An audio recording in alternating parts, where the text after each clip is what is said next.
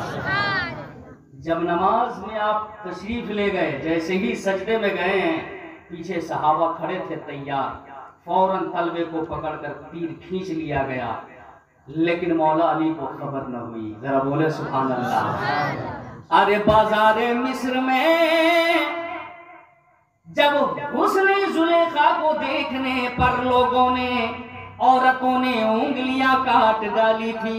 حسن یوسف کو دیکھنے پر جب مصر کی عورتوں نے اپنی انگلیاں کاٹ ڈالی، ارے جس کے سامنے خالق حسن، خالق یوسف کا جلوہ ہو، اگر اس کی گردن بھی اتر جائے تو فرق کیا پڑتا ہے؟ سبحان اللہ، واہ کیا بات۔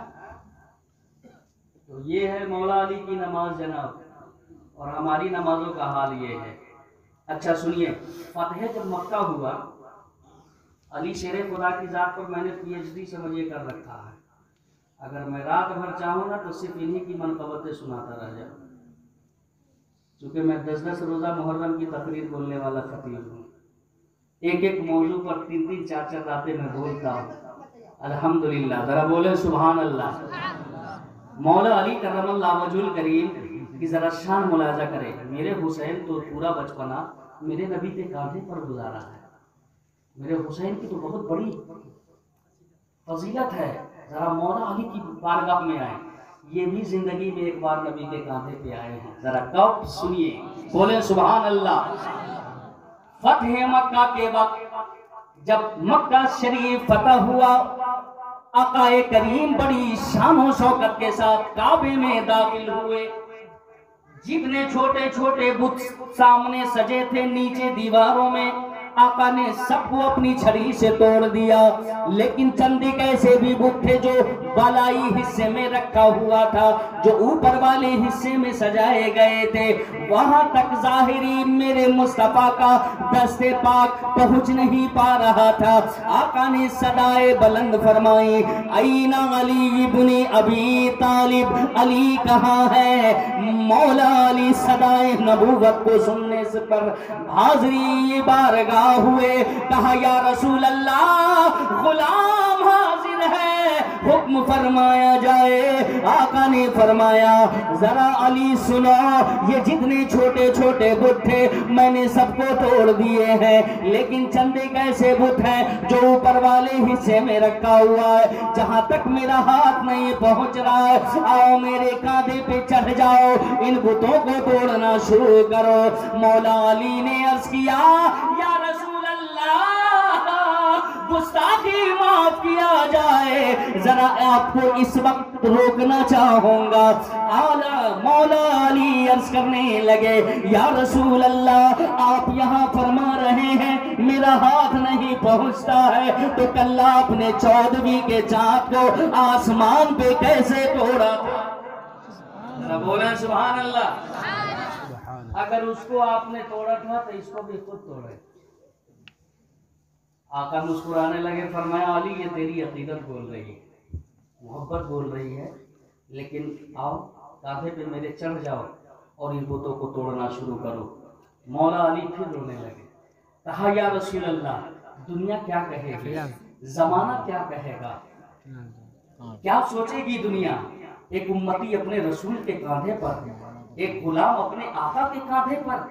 یا رسول اللہ ایسا بھی تو ہو سکتا ہے اگر میں آپ کے کاندھے پہ چڑھ کر ان بتوں تک پہنچ سکتا ہوں تو آپ بھی تو میرے کاندھے پہ چڑھ کر ان بتوں کو توڑ سکتے ہیں. اس لیے پیارے نبی آپ ہی تشریف لائیں میرے کاندھے پر اور بتوں کو توڑنا شروع فرمائیں. آقا نے فرمایا علی ارے اگرچہ تم شیر خدا ہو لیکن نبوت کے بوجھ کو اٹھا نہیں سکو گے. سبحان اللہ. بول رہے ہیں سبحان اللہ. آج لوگ بڑی شان بیان فرماتے ہیں مولا علی کی اور اتنی بیان کرتے کرتے اتنا بڑھ جاتے ہیں آگے کہ صحابہ کرام کی شان میں گستاخیاں بھی کر جاتے ہیں. لیکن ہمارا عقیدہ تو الحمدللہ ایسا ہے مولا علی کا نہ جواب ہے نہ جناب صدیق کا جواب ہے. سبحان اللہ. ارے صدیق اکبر کی شان یہیں پہ سمجھ میں آ گئی. ادھر آقا فرما رہے ہیں اگرچہ تم شیر خدا ہو لیکن میرا بوجھ اٹھا نہیں سکو گے. اور میرے نبی کا بوجھ حضرت صدیق اٹھا کر غار ثور تک پہنچایا ہے. سبحان اللہ. سمجھ میں آئی کتنی بڑی شان ہے جناب صدیق اکبر کی. کربلا کا واقعہ ایک بہت بڑا تماچا ہے ان لوگوں کے لیے جو لوگ کہتے ہیں کہ کلمہ کے نام پر اکٹھے ہو جائے. اگر کلمہ ہی کے نام پر اکٹھا ہونا تھا تو پھر کربلا کیوں ہوا؟ بات سمجھ میں آ رہی ہے؟ وہ بھی تو کلمہ پڑھنے والے تھے، وہ بھی تو قرآن پڑھنے والے تھے، وہ بھی تو اذان و نماز کے قائل تھے. لیکن کیا ہوا؟ جو نبی کے گھر والوں کا نہیں، جو نبی کا نہیں وہ ہمارا نہیں. ذرا بولے سبحان اللہ. چاہے لاکھ داڑھی ٹوپی پہن کر آ جائے، چاہے جس لباس میں بھی آ جائے، اگر وہ میرے نبی کا نہیں ہے تو ہم اس سے رشتہ نہیں رکھ سکتے ہیں. سمجھ پا رہے ہیں آپ لوگ؟ اب سنیے ادھر مولا علی شیر خدا حیدر کرار نے جب یہ جملہ سنا اور آقا نے جب ارشاد فرمایا کہ علی بس آؤ، بات زیادہ آگے نہیں، میرے کاندھے پہ چڑھ جاؤ اور ان بتوں کو توڑنا شروع کرو. اب مولا علی زندگی میں پہلی بار نبی کے کاندھے پر چڑھے ہیں. ادھر علی بتوں کو توڑنے میں لگے ہیں. ادھر مصطفیٰ نے ایک سوال پوچھ لیا، علی بتا اس وقت کہاں تک پہنچ چکے ہو؟ مولا علی نے عرض کیا یا رسول اللہ اگر آپ حکم دے تو میں عرش اعظم کے پائے کو بھی پکڑ کر نیچے لے آؤں. سبحان اللہ. اللہ اللہ. وہ علی جو زندگی میں پہلی بار نبی کے کاندھے پہ چڑھا ہے، عرش تک پہنچنے کے دعوے کر رہا ہے، وہ نبی خود معراج کی رات کہاں تک پہنچے ہوں گے؟ سبحان اللہ. اللہ اکبر. جب بتوں کو توڑ کر نیچے آئے کاندھے سے مسکرانے لگے. کہا یا رسول اللہ میں نے عرش اعظم سے چھلانگ لگایا لیکن مجھے پھر بھی کچھ بھی نہیں ہوا. میرے مصطفیٰ فرماتے ہیں جبریل چڑھایا میں نے تھا، اتارا جبریل نے ہے. یہ شان ہے مولا علی کی. ہلکی سی شجاعت کی جھلک میں پیش کرتا ہوں. علی کتنے پاورفل ہیں اور کیوں پاورفل ہیں وہ بھی وجہ میں بتا دوں گا. پاورفل شیر خدا حیدر کرار کہا جاتا ہے. حیدر کا مطلب ہی ہوتا ہے شیر ببر. ذرا بولیں سبحان اللہ. اور یہ مولا علی کرم اللہ وجہ الکریم. یوں تو زمانہ نبوی میں کوئی بھی ایسی جنگ نہیں تھی جس میں شیر خدا نے اپنی تلوار کے جوہر نہ دکھلائے ہوں، لیکن جنگ خندق کے موقع سے جس جواں مردی جرأت و استقلال کا ثبوت مولا علی نے پیش فرمایا تھا، اس وقت آج بھی اور قیامت تک کے آنے والے تمام لوگ داد و تحسین کے پھول برساتے رہیں گے. خندق عربی کا لفظ ہے جس کا مطلب ہوتا ہے گڈھا. آقا کریم نے گڈھا میدان کے چہار جانب سے کروا کر رکھا تھا تاکہ کفر کا کوئی شہ سوار لشکر اسلام میں گھس نہ سکے. لیکن عرب کا وہ دیو پیکر عمرو بن عبد جو اکیلا طاقت و قوت کے معاملے میں 1000 لشکر کے برابر تھا. گھوڑے کو ایڑ لگایا, خندق پھاڑ کر لشکر اسلام میں گھسایا, دعوت مبارزہ پیش کرنے لگا. حل من مبارز, ہے کوئی مجھ سے لڑنے والا, ہے کوئی جوان سال جو آئے میرے مقابلے میں, ہے کوئی نوجوان جو آئے مجھ سے لڑنے کے لیے. بار بار دعوت مبارزہ پیش کر رہا ہے. میرے مصطفیٰ کریم نے اپنے اسلامی صف کی جانب معائنہ فرمایا. دیکھا میرے نبی نے تمام مجاہدین اسلام صف میں سامنے سر جھکائے کھڑے ہیں. سبھی اس انتظار میں تھے کہ آقا کسی جنگ میں جانے کی اجازت دے رہے ہیں. آخرکار پھر اس کافر نے دوسری بار دعوت مبارزہ پیش کیا.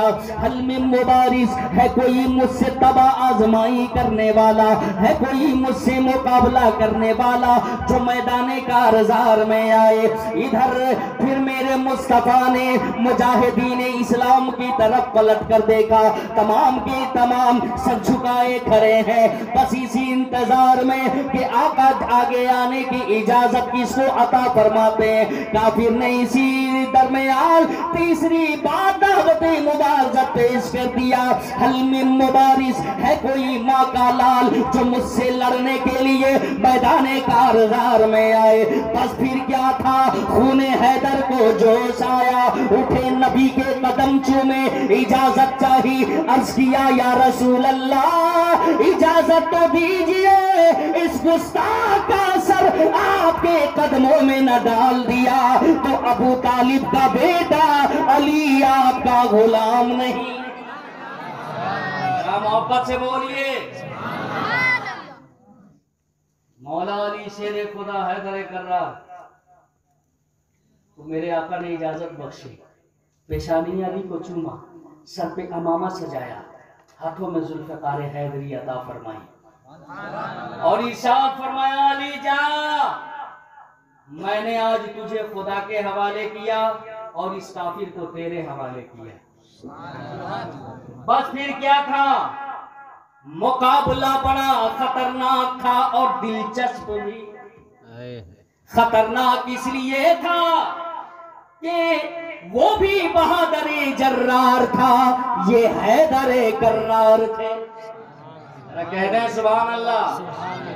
وہ غصے میں تھر تھرا رہا تھا, یہ حوصلے میں مسکرا رہے تھے. اس کے پیچھے ابو جہل کا دین تھا, ان کے پیچھے مصطفیٰ کی شریعت تھی. وہ اسلام کو مٹانے چلا تھا, یہ بچانے کے لیے چلے تھے. وہ شمع توحید و رسالت بجھانے چلا تھا, یہ روشن کرنے کے لیے چلے تھے. وہ ایک طرف حضرات محترم توجہ چاہوں گا, لیکن سنتے چلے. اب کافر کے مقابلے میں مولا علی سامنے کھڑے ہیں. ابھی نئی نسل کے نوجوان ہیں. شیر خدا عمرو بن عبد ود بڑا تجربہ کار اور بہادر جرار ہے, اور جس کی شجاعت کے چرچے شام و عراق کی وادیوں میں گونجا کرتے ہیں. جس کی شام و عراق کی وادیوں میں بہادری کے چرچے ہوا کرتے ہیں, وہ ایسا شہسوار سامنے ہے. مولا علی شیر خدا جب پہنچے, اس کافر نے آپ کو فرمایا, کہنے لگا اے علی ابھی تیری عمر بہت چھوٹی ہے, کیا تجھ سے تیرے ماں باپ کو پیار نہیں ہے جو مجھ سے مروانے کے لیے تجھے بھیجا ہے؟ تو ابھی زندہ پلٹ کر نہیں جانے والا, اگر خیر چاہتے ہو تو ابھی اس وقت لوٹ جاؤ. مولا علی مسکرا کر فرمانے لگے, ابے نادال تو مجھے بچہ سمجھنے کی بھول کر رہا ہے. ارے سن, میں وہ علی ہوں جس کی ماں نے اپنے بچے کا نام پیدا ہوتے ہی شیر رکھا تھا. نعرہ تکبیر, نعرہ رسالت, مسلک اعلیٰ حضرت, علماء اہل سنت, علماء اہل سنت. نعرہ تکبیر, نعرہ رسالت. حیدر کرار کافر کے سامنے بات چیت میں لگے, لیکن اس سے پہلے سنیے, جس وقت آپ نکلے ہیں مصطفیٰ کی بارگاہ سے, جب صفحے اسلام سے جب کافر کی طرف بڑھے ہیں, تو منظر کچھ عجیب و غریب تھا. وہ منظر یہ تھا، میدان کی چہار گوشوں سے آوازیں گونجنے لگی تھی کہ شیر کی آمد ہے، کہ رن کانپ رہا ہے، رن ایک طرف چرخ کوہن کانپ رہا ہے۔ بڑا ہی دلچسپ منظر ہے، وہ بہادر جرار ہے، یہ حیدر کرار ہے۔ مولا علی شیر خدا نے فرمایا، او کافی تو مجھے بچہ سمجھنے کی بھول کر رہا ہے، کبھی بھی بھول کرنے کی کوشش نہ کرنا، جانا مانا کہ تیری شجاعت کے چرچے شام و عراق کی وادیوں میں ہوتے ہوں گے، لیکن سن، میں وہ علی نبی کا دیوانہ ہوں، اللہ کا شیر ہوں، جس کی شجاعت کے چرچے زمین و افلاک پر ہوا کرتا ہے۔ جیسے ہی یہ جملہ فرمایا نا، کافر کے دل پہ ہیبت جا کر سیدھے بیٹھ گئے، لیکن اس نے اپنی اس ہیبت کو چھپانے کے لیے فوراً تلوار نکالا، پہلا وار کیا، مولا علی نے پیچھے ہٹ کر اس وار کو رد کیا، دوسرا بار اس نے کمر پھینک کر پھنسانے کی کوشش کی، آپ نے اس بار کو بھی رد کر دیا، کافر نے پھر ایک قدم پیچھے لیا اپنے آپ کو، اور بڑی تیزی کے ساتھ ایک ایسا بھی زوردار تلوار کا وار کیا کہ اگر آپ ایک پل میں پیچھے نہ ہٹتے تو ہو سکتا تھا کہ آپ کو بھی کوئی نقصان پہنچتا، لیکن شیر خدا نے بڑی ہوشیاری کے ساتھ اپنے آپ کو ایک قدم پیچھے لیا، اور پھر علی کی تلوار ہوا میں لہرائی، فضا میں چمکی، اور عمرو بن عبد عوف کی گردن پہ گرتی ہے تو اس کا سر نبی کے قدموں میں نظر آتا، اور پھر اس شان سے خندق فتح ہو گیا۔ میرے مصطفیٰ نے پوچھ لیا ایک سوال، علی جس وقت تم کافر کے مقابلے میں تھے کیا محسوس کر رہے تھے؟ کہا یا رسول اللہ، میری ماں میرے باپ آپ کے قدموں پہ قربان، اے پیارے نبی، اگر تمام کفار مکہ ایک طرف ہوتے اور آپ کا غلام علی ایک طرف تنہا کھڑا ہوتا، سب کو ایک ایک کر کے میں فنار کر دیتا۔ مولا علی شیر خدا حیدر کرار کتنے طاقتور کب ہوتے تھے؟ جو کوئی بھی سامنے آ جاتا کب ہوتے؟ کیا ہمیشہ 24 گھنٹہ؟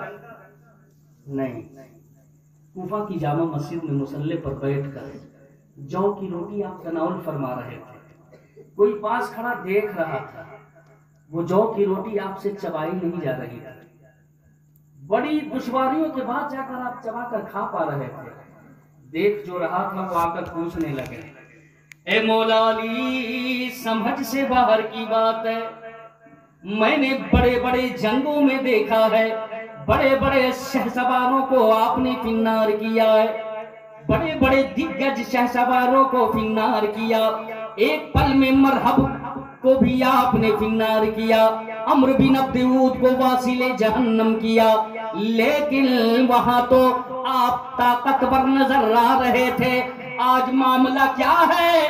جو کی روٹی آپ کھا رہے ہیں اور وہ آپ سے چبائے نہیں جا رہے ہیں۔ مولا علی مسکرانے لگے، فرمایا سوال پوچھنے والے جواب لیتا جا، میں جب جنگ میں ہوتا ہوں تو اس وقت میں علی صرف علی نہیں ہوا کرتا، بلکہ خدائی طاقت میرے بازوؤں میں کام کر رہی ہوتی ہے، اس وقت میں شیر خدا ہوتا ہوں۔ اس لیے تم نے جنگوں میں دیکھا بہادروں کو زمین بوس کرتے ہوئے، اور آج مصلی پر بیٹھ کر علی یہ روٹی جو کی کھا رہا ہے تو علی کی اپنی ذاتی طاقت خرچ ہو رہی ہے۔ مولا علی شیر خدا آئے نبی کی بارگاہ میں اور دعوت پیش کر گئے، یا رسول اللہ، فلاں روز کی دعوت آپ کی میرے گھر، فلاں روز کی دعوت آپ کی میرے گھر۔ نبی کریم صلی اللہ تعالی علیہ وسلم نے دعوت کو قبول فرما لیا۔ اب جب دعوت کا دن آیا، ادھر علی کے گھر کا حال ذرا سنو، آج مولا علی کے گھر فاقہ پڑا ہوا ہے، آج علی کے گھر کھانے کی کوئی چیز نہیں ہے، دعوت ہے میرے پیغمبر کی، اور علی کے گھر میں کوئی ایسی شے نہیں ہے جس سے آقا کی خدمت کی جا سکے۔ لیکن ادھر میرے مصطفیٰ اپنے حجرے انور سے باہر ہوئے، باہر جب آئے دیکھا حضرت صدیق کھڑے ہیں، آقا نے ان کو بھی ساتھ لے لیا، اور آگے بڑھے عمر مل گئے، آقا نے ان کو بھی ساتھ لے لیا، عثمان ذوالنورین مل گئے، نبی نے انہیں بھی ساتھ لے لیا، اور بھی دیگر ملتے گئے، آقا سب کو لیتے چلتے رہے، اور یہ فرماتے چل رہے تھے چلو آج میری دعوت شیر خدا کے گھر ہے، سبحان اللہ، آج میری دعوت بیٹی زہرا کے گھر ہے۔ صحابہ کرام خوشی خوشی نبی کے ہمراہ چلے آ رہے ہیں۔ جیسے ہی یہ مناظر، جب آپ نے یہ منظر دیکھا کہ نبی بھی تشریف لا رہے ہیں اور نبی کے ساتھ پیارے صحابہ بھی آ رہے ہیں، سوچ میں پڑ گئے، مولا دعا کے لیے ہاتھ اٹھایا، اے مولا تو علیم و خبیر ہے، آج علی کے گھر تیرے رسول کی دعوت ہے، اور آقا تنہا نہیں آ رہے ہیں، صحابہ بھی آ رہے ہیں، اے مولا میری غیب سے مدد فرما، میری عزت تیرے ہاتھ ہے۔ سبحان اللہ، مولا علی نے جیسے ہی دعا کر کے ہاتھوں کو نیچے کیا، ایک شہد کی مکھی آ کر سامنے گنگنانے لگی، کچھ کہہ رہے تھے، آپ نے نگاہوں کو پھیر لیا، وہ شہد کی مکھی پھر کانوں پہ آ کر کچھ کہنے لگی، آپ نے مطلب سمجھ لیا، اور سمجھتے بھی کیوں نہ، جن کے شان کو بیان فرماتے ہوئے آقا کریم نے فرمایا انا مدینۃ العلم وعلی بابھا، میں علم کا شہر اور اس شہر علم کے دروازہ علی ہے۔ سبحان اللہ، سمجھتے کیوں نہ، مکھی کی زبان کیا تھی، سمجھ لیا، ایک پیالی اٹھایا، ایک تشتری اٹھایا، شہد کی مکھی کا پیچھا کرنا شروع فرمایا آپ نے، شہد کی مکھی کے چھتر تک پہنچتے ہی تمام شہد کی مکھیاں اڑ گئی، آپ نے جم کر شہد نچوڑا اور لا کر دسترخوان پہ پیارے نبی کے سامنے حاضر کر دیا۔ آقا کریم صلی اللہ تعالی علیہ وسلم نے جب سے ہی اس تشتری پہ آقا کی نظر گئی جس میں شہد سجایا ہوا تھا، آقا کریم صلی اللہ تعالی علیہ وسلم مسکرانے لگے۔ ذرا آپ بھی مسکرا کر بولیں سبحان اللہ۔ آقا مسکرائے، صحابہ پیچھے کہاں رہنے والے تھے یہ بھی مسکرانے لگے۔ آقا نے فرمایا او میرے غلاموں، میں مسکرایا یہ تو سمجھ میں آتا ہے، لیکن تم کیوں مسکرائے؟ کہا یا رسول اللہ پتہ نہیں، آپ کو مسکراتا دیکھا ہم نے بھی مسکرا دیا۔ اب حقیقت کیا ہے وہ تو آپ فرمائیں گے۔ آقا نے فرمایا سنو، میرے مسکرانے کی وجہ یہ تھی کہ جس پیالے میں شہد رکھا ہوا ہے اس پیالے میں ایک بال گرا ہوا ہے۔ کیا ہے؟ ایک بال گرا ہوا ہے۔ آقا کریم متوجہ ہوئے صحابہ کی طرف، آپ نے ارشاد فرمایا او میرے غلاموں، اپنے اپنے علم کے مطابق، اپنی اپنی سمجھ کے مطابق، اپنے اپنے ادراک کے مطابق اس بال کا مطلب بیان کرو۔ مولا علی بھی مجمع میں ہیں، ادھر حضرت صدیق کی طرف میرے آقا کی انگلی کا اشارہ ہوا۔ آقا نے فرمایا صدیق اپنے علم کے ذریعے، اپنے علم کے مطابق اس بال کا تبصرہ بیان فرماؤ۔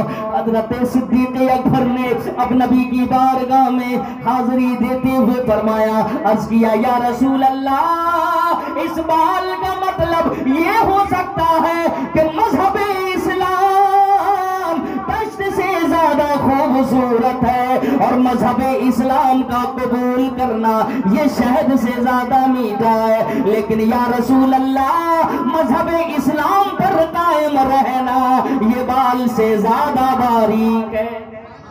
سبحان اللہ، واہ، جتنے لوگوں کو سمجھ میں آ بولتے ہیں سبحان اللہ۔ آقا نے فرمایا صدقت، تو نے سچ کہا۔ اب دوسرا جو حکم ہوا وہ حضرت عمر کی طرف۔ حضرت عمر عرض کرنے لگے یا رسول اللہ، اس